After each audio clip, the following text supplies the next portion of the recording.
মৃণালের ঠোঁটের কোণে সারাক্ষণ যেন একটা অবজ্ঞার হাসি লেগে থাকে। হয়তো পিঙ্কির মনের ভুল, তবে ছেলেটার হাবে ভাবে মনে হয় পিঙ্কিকে পছন্দ করে কৃতার্থ করেছে। কেন যেন গা জ্বালা করে। অবশ্যই গায়ের জ্বালা হীনমন্যতাবোধের কারণে আসে কিনা বলতে পারবে না পিঙ্কি। মৃণালের বাড়ি থেকে পিঙ্কিকে দেখে পছন্দ করা হয়েছে বেশ কিছুদিন হলো। বিয়ের তারিখও একটা দেখে রাখা হয়েছে। ছেলে আর মেয়ে যাতে পরস্পরকে ভালোভাবে চেনে নিতে পারে, তাই কিছুদিন একলা ঘোরাঘুরি করার সুযোগ দেওয়া হয়েছে। যত সব ন্যাকামি, সব ঠিক হয়ে গেছে, শুধু চেনাশোনা হওয়ার জন্য যেন আটকে থাকবে বিয়েটা। যদি পিঙ্কি এখন বলে মৃণালকে ওর পছন্দ হচ্ছে না, মা তো কেঁদে চেঁচিয়ে বাড়ি মাথায় করবে। এই মুহূর্তে একটা অভিজাত রেস্তোরাঁয় বসে আছে দুজনে, ডিনার করছে একসাথে, কিন্তু পিঙ্কির জিভ খাবারের স্বাদ আর অনুভব করতে পারছে না। পুরো মুখটাই তেতো হয়ে গেছে। চিকেন সসেজ চিবোতে চিবোতে একটু আগে মৃণাল খুব আত্মবিশ্বাসী ভঙ্গিতে বলেছে, তোমাকে কিন্তু চাকরি ছাড়তে হবে পিঙ্কি। কেন? অবাক চোখে তাকিয়েছিল পিঙ্কি। তুমি ডক্টর মৃণাল গুহের লাইফ পার্টনার হতে চলেছ। মৃণালের ঠোঁটে অহংকারী হাসি, যেন সম্রাট আকবর কৃপাদৃষ্টিতে ধন্য করেছেন অধীনস্থ প্রজাকে। তাতে আমাকে চাকরি ছাড়তে হবে কেন? গায়ে জ্বালা ধরলেও পিঙ্কি নিজেকে সংযত রেখেই বলেছে, তোমার দেখছি কমন সেন্সটুকুও নেই। ছোট একটা প্রাইভেট স্কুলে তোমার চাকরি করাটা আমার জন্য কতটা সম্মানজনক ভেবে দেখেছো একবারও? তাও যদি বড় স্কুল বা কলেজ হতো। মনে মনে অপমানিত বোধ করলো পিঙ্কি। মৃণাল ঠাড়ে ঠুড়ে বুঝিয়ে দেয় পিঙ্কির তুলনায় ওর যোগ্যতা অনেক বেশি। সেদিনও বলছিল ইচ্ছে করলেই বেটার অপশান ছিল ওর কাছে। নেহাতি পিঙ্কির মতো সুন্দরী এবং ঘরোয়া আর কাউকে মনে হয়নি বলে বিয়েতে মত দিয়েছেন সবাই। ওর চ্যাটাং চ্যাটাং কথা অনেক সহ্য করা হয়েছে, আজ মুখ খুলতেই হবে। খাবারের প্লেট সরিয়ে দিয়ে ন্যাপকিন দিয়ে মুখ মুছতে মুছতে পিঙ্কি শান্ত গলায় বলল, বড় স্কুল কলেজে কাজ করে এমন কাউকে বিয়ে করে নিন।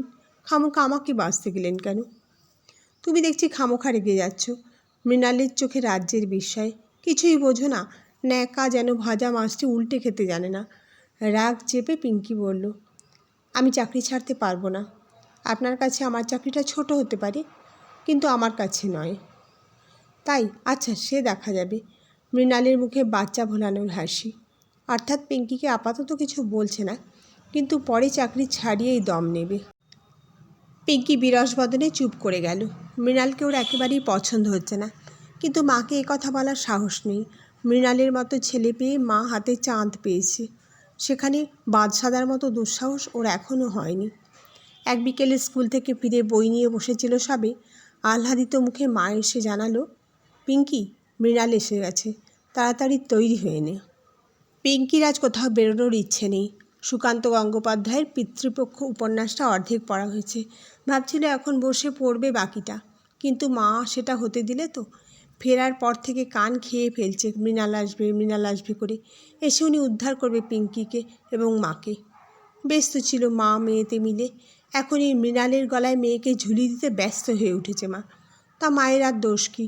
টিপিক্যাল মধ্যবিত্ত মানসিকতায় যেমন হয়, ডাক্তারপাত্র হাতছাড়া করার কথা কল্পনাও করতে পারে না মা।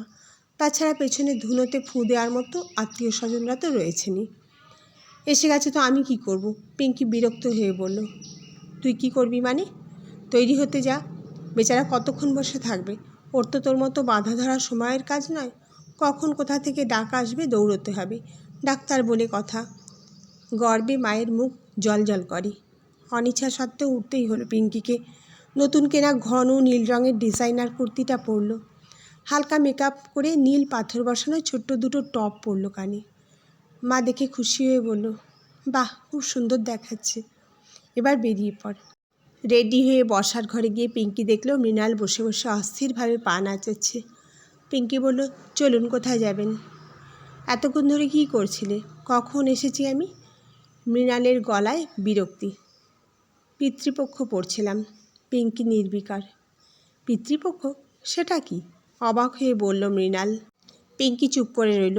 মনে মনে বলল, তুমি জানবে কি করে? ওষুধের নাম মুখস্থ করতে করতে বাকি সব কিছুই তো ভুলে গেছো। বেরসিক একটা। মুখে বলল, ওই একটা বই। চলুন এখন। আমাকে বারবার আপনি বলছো কেন? কতবার বলেছি তুমি করে বলবে?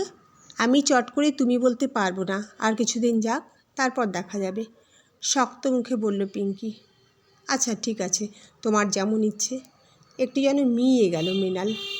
চলুন এখন, তাড়া দিল পিঙ্কি। তুমি এভাবে যাবে? যেন ভারী অবাক হয়েছে মৃণাল। কেন, কি অসুবিধে? পিঙ্কিও অবাক।